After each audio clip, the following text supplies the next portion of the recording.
পশুটা দৈহিকভাবে ত্রুটিমুক্ত কিনা এটা নিশ্চিত হতে হবে। অর্থাৎ পশুর বিস্তারিত অঙ্গ প্রত্যঙ্গের বর্ণনা আপনার জানা থাকা চাই। পশুটা সুস্থ আছে কিনা, বাহ্যিকভাবে সমস্ত ত্রুটিমুক্ত কিনা এটা জানতে হবে। 2 নম্বর হচ্ছে পশুর বয়স সম্পর্কে আপনার জানতে হবে, কারণ যে কোনো বয়সের পশু দিয়ে কুরবানি করা যায় না, এটার একটা নির্ধারিত বয়স সীমা দেওয়া আছে শরিয়াতে, সেটা আপনাকে মেনটেন করতে হবে। প্রথম হচ্ছে সালিমাতুল আয়ুব, সালিমাতুন মিনাল আয়ুবিজ যাহিরা, বাহ্যিক ত্রুটিমুক্ত হওয়া। যে কোনো পশু দিয়ে কিন্তু, অসুস্থ পশু দিয়ে কুরবানি করলে কিন্তু কুরবানি হবে না। এক্ষেত্রে আমরা সুনানে নাসাইর একটি হাদিস উল্লেখ করব। হাদিসটি সহিহ, বারা ইবনে আযিব রাদিয়াল্লাহু তাআলা আনহু বর্ণনা করেছেন। আল্লাহ রাসূল সাল্লাল্লাহু আলাইহি ওয়াসাল্লাম বলেছেন, লা ইয়াজুজু মিনাদ দাহায়া আল আওরাউল বাইয়িনু আওরুহা, এমন পশু দিয়ে কুরবানি হবে না যে এই পশুটা সুস্পষ্টভাবে অন্ধ। অন্ধ কানা কোনো পশু দিয়ে কুরবানি হবে না। ওয়াল আরজাউল বাইয়িনু আরাজুহা, খোড়া, কুরবানি যেখানে করা হবে ওই জায়গা পর্যন্ত হেঁটে যেতে পারছে না, মাঠ থেকে বাড়িতে আনা যাচ্ছে না, এরকম খোড়া প্রাণী দিয়ে কুরবানি করা যাবে না। ওয়াল মারিদাতুল বাইয়িনু মারাদুহা, খুব বেশি অসুস্থ, খুবই দুর্বল অসুস্থ প্রাণী দিয়ে কুরবানি করা যাবে না।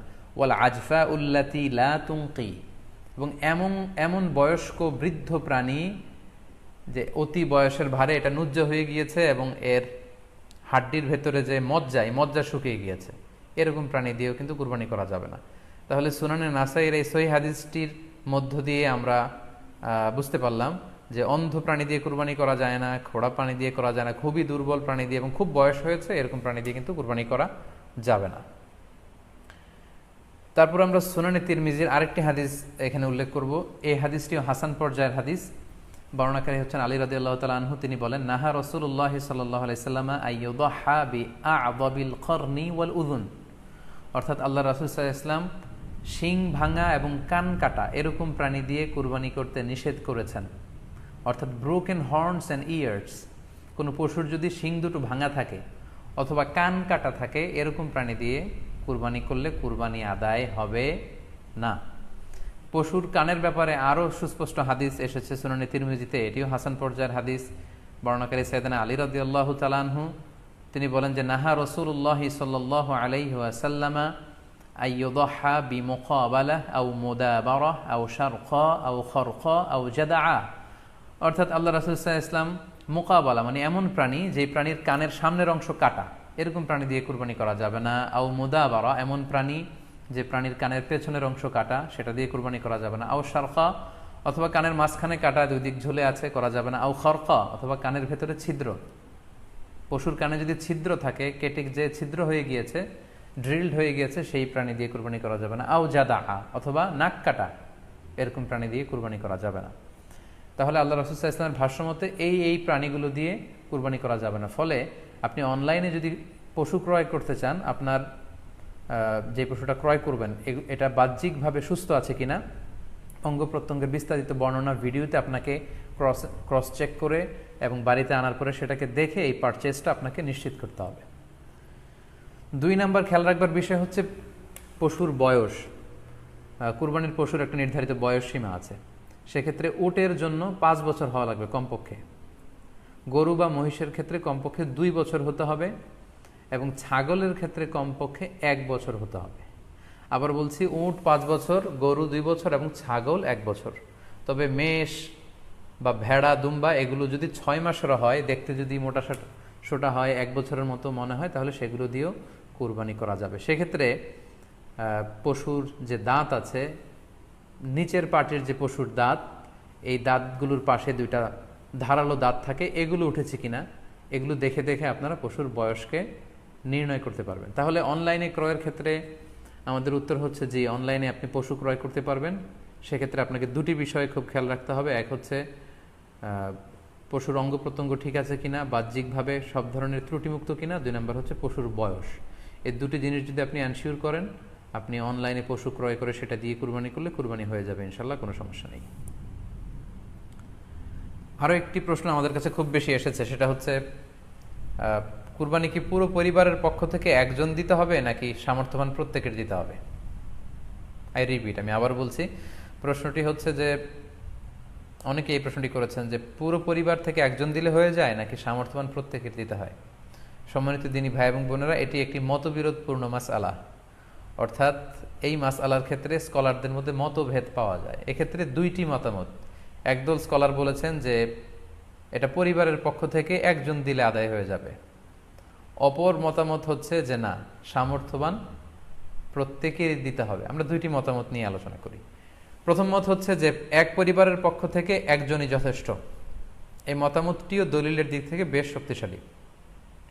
সেক্ষেত্রে আমরা মেহনাফ ইবনে সুলাইম রাদিয়াল্লাহু তাআলা আনহুর বর্ণিত একটি হাদিস সুনানে আবু দাউদে এসেছে। হাদিসটি হাসান পর্যায়ের হাদিস। তিনি বলছেন, ও নাহনু উকুফুন মা রাসূলিল্লাহ বিআরাফাতিন, আমরা রাসূল সাল্লাল্লাহু আলাইহি ওয়াসাল্লামের সাথে 9 জিলহজ আরাফার ময়দানে ছিলাম।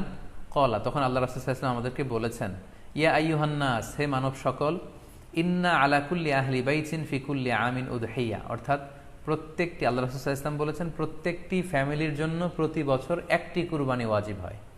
আমি আবার বলছি, প্রত্যেক ফ্যামিলির জন্য প্রতি বছর কুরবানি দিতে হয় কয়টি? একটি। তাহলে কুরবানি পরিবারের পক্ষ থেকে একটি দিলেই আদায় হয়ে যাবে। সুনানি তিরমিজির আরো একটি হাদিস আমরা এখানে উল্লেখ করতে পারি। এই হাদিসটিও সহিহ। সাইয়েদনা আতা ইবনে ইয়াসার রাদিয়াল্লাহু তাআলা আনহু, উনি আবু আইয়ুব আল আনসারী রাদিয়াল্লাহু তাআলা আনহুকে জিজ্ঞেস করেছিলেন যে কাইফা কানাতিল উদহিয়া ফি আহদি রাসূলিল্লাহ, হে আল্লাহর নবীর সাহাবী, আল্লাহ রাসূল সাল্লাল্লাহু আলাইহি ওয়াসাল্লামের জামানাতে কুরবানি কেমন হতো, কিভাবে তারা কুরবানি দিতেন? তো আবু আইয়ুব আল আনসারী রাদিয়াল্লাহু তাআলা আনহু বলেছেন, কানা রাজুলু ইউদাহি বিশাতি আনহু ওয়া আন আহলিহি, আল্লাহ রাসূল সাল্লাল্লাহু আলাইহি ওয়াসাল্লামের সময়কালে লোকজন একটি ছাগল কুরবানি দিত তার পক্ষ থেকে এবং তার ফ্যামিলির পক্ষ থেকে। আনহু ওয়া আন আহলিহি, তার নিজের পক্ষ থেকে এবং ফ্যামিলির পক্ষ থেকে। অর্থাৎ এই হাদিসগুলোর আলোকে বোঝা যায় যে পুরো পরিবারের পক্ষ থেকে একজন কুরবানি দিয়ে দিলেই আদায় হয়ে যাবে।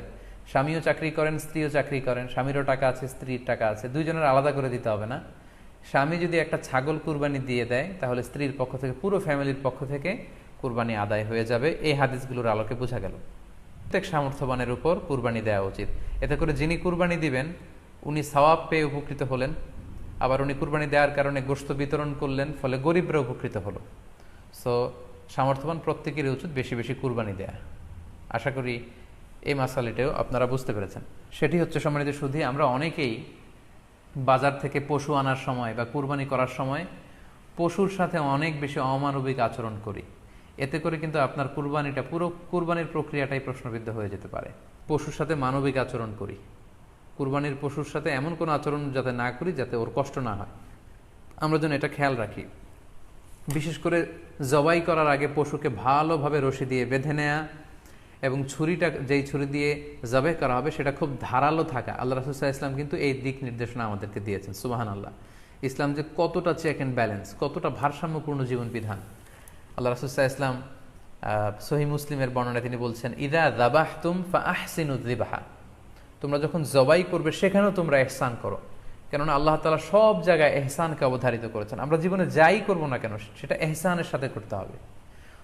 তো পশুটাকে কিন্তু আমি জবাই করব, স্লটার করব, আল্লাহ রাসূল সাল্লাল্লাহু আলাইহি ওয়াসাল্লাম বললেন যখন স্লটার করবে, জবাই করবে, তখনও সেটার প্রতি ইহসান করে তোমরা জবাই করো না। ওয়া ইযা যাবাহতুম ফাআহসিনুয যিবহা, সেক্ষেত্রেও তোমরা সফট হার্টেড হও, সেটাকে ইহসানের সাথে জবাই করো। কিভাবে ইহসানের সাথে জবাই করবে? ওয়ালিউহিদ্দা আহাদুকুম শাফরাতাহু ওয়ালিউরিহ যাবিহাতাহু, তোমরা তোমাদের ছুরিটা খুব বেশি করে ধারালো করে নাও, যাতে করে খুব স্মুথলি স্লটারিংটা হয়ে যায়, খুব স্মুথলি কুরবানিটা তাড়াতাড়ি হয়ে যায়, যাতে প্রাণীটার কষ্ট না হয়। আমরা প্রায়ই আমাদের বেখেয়ালে বা অবহেলাবশত কুরবানির পশু ট্রাক থেকে নামানো, হাট থেকে নিয়ে আসা, এমনভাবে আমরা কুরবানির পশুর সাথে ট্রিট করি, এতে করে কিন্তু অনেক অমানবিক আচরণ আমাদের দ্বারা প্রকাশ পেয়ে যায়। সো আমরা যদিও এটাকে জবাই করব, আমরা যেন ইহসানের সাথে জবাই করি, এই বিষয়টা যেন আমরা খেয়াল রাখি। এটা হচ্ছে প্রথম রিমাইন্ডার। দ্বিতীয় রিমাইন্ডার হচ্ছে, আমাদের দেশে প্রায় এটা ঘটে, জবাই করার পরে অনেক কসাইরা তাড়াতাড়ি এই পশুটার দেহ থেকে প্রাণ বের হয়ে যাওয়ার জন্য ছোট ছুরি দিয়ে জবাই করা প্রাণীটার গলার মধ্যে খোঁচা মারতে থাকে, গলায় বারবার খোঁচা মারতে থাকে। এটা কিন্তু ঠিক না। স্পাইনাল কর্ডে যদি আপনি জবাই করার পরে বারবার খোঁচা মারেন তাহলে কিন্তু এই প্রাণীটার অপমৃত্যু হতে পারে, অর্থাৎ এটা স্বাভাবিক কোনো মৃত্যু নয়।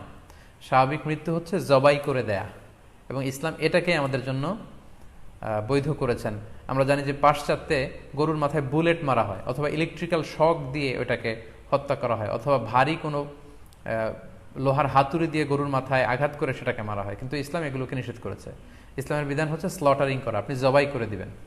সেক্ষেত্রে আমার মনে হয় 10 থেকে 15 মিনিট যদি আমরা একটু ওয়েট করি, গরুর দেহ থেকে সবগুলো রক্ত কিন্তু বের হয়ে যাবে, ফলে এটার গোশতটা উপাদেয় হবে আমাদের জন্য। কিন্তু আমরা যদি তাড়াহুড়ো করে, বিশেষ করে অনেক কসাই ভাইরা রুহটা যাতে তাড়াতাড়ি বের হয়ে যায়, প্রাণটা যাতে তাড়াতাড়ি বের হয়ে যায়, জবাইয়ের পরে আবার ছোট ছুরি দিয়ে স্পাইনাল কর্ডে খোঁচা মারতে থাকে, এটা কিন্তু ঠিক না। এতে করে যেটা হয়, এটা স্বাভাবিক মৃত্যু হয় না, বরং অপমৃত্যু হয়ে থাকে। আমরা যখন কুরবানি করি তখন প্রাণীটার শ্বাসনালী এবং কণ্ঠনালী কেটে যায়, এবং তারপরে রক্তনালী, যেটাকে ইংরেজিতে বলে জুগুলার ভেইন, এই জুগুলার ভেইনটা যখন কেটে যায় তখন কিন্তু প্রাণীটা আর ব্যথা পায় না। গবেষণায় দেখা গিয়েছে যে যদিও আমরা দেখি যে প্রাণীটা খুব ছটফট করে, লাফালাফি করে, কিন্তু আসলে সে ব্যথা পায় না। জুগুলার ভেইন যখন কেটে ফেলে তখন ব্রেইন তাকে স্পাইনাল কর্ডের মাধ্যমে হার্টে সিগন্যাল দেয় আরও বেশি পাম্প করার জন্য, আরও বেশি রক্ত পাঠানোর জন্য। ফলে দেহের সবগুলো রক্ত গলার ওই কাটা জায়গা দিয়ে কিন্তু বের হয়ে যায়। কিন্তু ওই মুহূর্তে আপনি যখন ছোট ছুরি নিয়ে এটার স্পাইনাল কর্ডে খোঁচাখুচি করতে শুরু করেন, তখন কিন্তু এটার অপমৃত্যু ঘটে, এটার স্ট্রোক হতে পারে, এটা হার্ট অ্যাটাক করে মারা যেতে পারে। তাহলে সেটা কিন্তু স্বাভাবিকভাবে জবাইয়ের মধ্যে দিয়ে মৃত্যুবরণ করলো না, বরং হার্ট অ্যাটাক করে বা স্ট্রোক করে সেটা মারা গেল। তখন কিন্তু আপনার কুরবানিটা প্রশ্নবিদ্ধ হয়ে যেতে পারে। তো এই জন্য আমি সকলের কাছে অনুরোধ করব, আপনারা তাড়াহুড়ো না করে 10 থেকে 15 মিনিট একটু ওয়েট করেন জবাহের পরে, এটাকে স্বাভাবিকভাবে, ন্যাচারালি, প্রাকৃতিকভাবে এটা রুহটা বের হতে দিন। তা না হলে আমাদের কুরবানি কিন্তু প্রশ্নবিদ্ধ হয়ে যেতে পারে। 3 নম্বর রিমাইন্ডার হচ্ছে, আমাদের বাংলাদেশের অনেক জেলায় আমরা হিন্দু মুসলমান একসাথে থাকি। আমার কাছে নিউজ এসেছে যে অনেক জায়গায় অনেকে হিন্দুদের মন্দিরের সামনে কুরবানির গরু জবাই করে। এটা ঠিক না, কারণ আমরা জানি যে ওরা এই গরুর পূজা করে থাকে। সো আমরা এমন কিছু করব না যেটা ওদেরকে খুব বেশি কষ্ট দিবে। 4 নম্বর পয়েন্ট হচ্ছে যে জবাইয়ের স্থান এবং বর্জ্য কুরবানির পরে এটাকে নিজ দায়িত্বে পরিচ্ছন্ন করুন। আই রিপিট, আমি আবার বলছি, যেখানে আপনি কুরবানি করলেন সেটাকে এবং এই যে বর্জ্য ময়লা, এটা নিজ দায়িত্বে আপনি ক্লিন করুন। সিটি কর্পোরেশনের ভাইয়েরা সরকারি তত্ত্বাবধানে সারা বাংলাদেশের এই সব বর্জ্য আসলে পরিষ্কার করা সম্ভব না। জরিপে এসেছে যে 50 লক্ষ গরু জবাই করা হয় প্রত্যেকটা কুরবানির ঈদে। রাসূলুল্লাহ ইসলাম বলেছেন, তোমরা প্রত্যেকে দায়িত্বশীল, আর তোমাদের প্রত্যেকের দায়িত্বের ব্যাপারে কিয়ামতের ময়দানে আল্লাহ তাআলা কিন্তু তোমাদেরকে জিজ্ঞেস করবে। তাই আমরা যেন নিজ দায়িত্বে এই কুরবানির করার স্থান এবং বর্জ্য যেন পরিষ্কার করি। ব্লিচিং পাউডার দিয়ে বেশি করে পানি মেরে আমরা যেন পরিষ্কার পরিচ্ছন্ন রাখি, কারণ আত-তুহুরু শাতরুল ঈমান, পরিষ্কার পরিচ্ছন্নতা এটা হচ্ছে ঈমানের অঙ্গ। রাখি। সর্বশেষ হচ্ছে, অনেকে জিজ্ঞেস করেন যে ফ্রিজে রাখা যাবে কিনা। জি, কুরবানির গোশত ফ্রিজে রাখা যাবে। ইবনে আব্বাস রাদিয়াল্লাহু তাআলা আনহুর মত অনুযায়ী 3 ভাগ করা উত্তম, তবে এটা আবশ্যক নয়।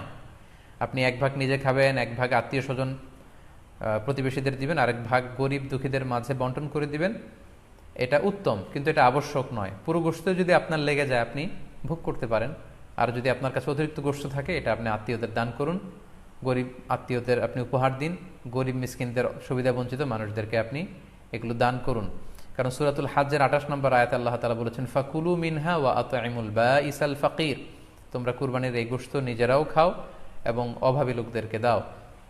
এবং সহিহ বুখারীতে আল্লাহ রাসূল সাল্লাল্লাহু আলাইহি ওয়াসাল্লামের একটি বর্ণনা, আল্লাহ রাসূল সাল্লাল্লাহু আলাইহি ওয়াসাল্লাম বলেছেন, কুলু ওয়া আত'ইমু ওয়াদাখিরু, অর্থাৎ কুরবানির গোশত তোমরা খাও, ওয়া আত'ইমু মানে অন্যদের খাওয়াও, ওয়াদাখিরু এবং তোমরা এটাকে প্রিজার্ভ করে রাখো বা জমা করেও রাখতে পারো। অর্থাৎ আপনি চাইলে ফ্রিজে রাখতে পারবেন, আপনি পরবর্তীতে খেতে চাচ্ছেন আপনি রাখতে পারবেন ইনশাআল্লাহ। সো উত্তম হচ্ছে 3 ভাগ করে, 1 ভাগ নিজে খাওয়া, 1 ভাগ আত্মীয় স্বজনদের প্রতিবেশীদের দেয়া এবং 1 ভাগ অভাবী সুবিধা বঞ্চিত গরিব মিসকিনদের মাঝে বন্টন করে দেয়া। এবং অবশ্যই অবশ্যই যাদের সামর্থ্য আছে আপনারা বেশি বেশি কুরবানি করুন, এবং এই কুরবানির মধ্য দিয়ে আমরা অনেক অনেক প্রান্তিক জনগোষ্ঠী, সুবিধা বঞ্চিত মানুষ, তাদের কাছে আমাদের সহায়তাগুলো পৌঁছে দিতে পারবো। সম্মানিত সুধী, আপনাদের সবাইকে আবারও শুকরিয়া জানাই, সবাইকে আবারও আন্তরিক শুভেচ্ছা এবং অভিনন্দন। আমরা কামনা করি যে আল্লাহ তাআলার কাছে আমরা ফরিয়াদ করি জিলহজ মাসের প্রথম 10 দিনের যে বারাকা, রাহমা, আমরা যেন নফল ইবাদত করে করে বেশি বেশি তাকবীর তাহলিল দিয়ে এই দিনগুলো যেন মুখরিত রাখতে পারি, বেশি বেশি নফল ইবাদত করতে পারি, নফল রোজা রাখতে পারি। বিশেষ করে অবশ্যই আরাফার দিনের রোজা যাতে আমরা মিস না করি, এবং যদি পরেও গোটা মুসলিম উম্মার জন্য আমরা দোয়া করি যে এই ঈদুল আজহার উৎসব যাতে আমরা ভাব গাম্ভীর্যের সাথে ইবাদতের মধ্য দিয়ে, আনন্দ উৎসবের মধ্য দিয়ে পালন করতে পারি। আপনাদের সবার জন্য আমি দোয়া করছি, আমি নিজেও আপনাদের সবার কাছে দোয়া চাই। আল্লাহ তাআলা আপনাদের সবাইকে ভালো রাখুক, সুস্থ রাখুক, ঈমানের সাথে রাখুক। الله يا رسول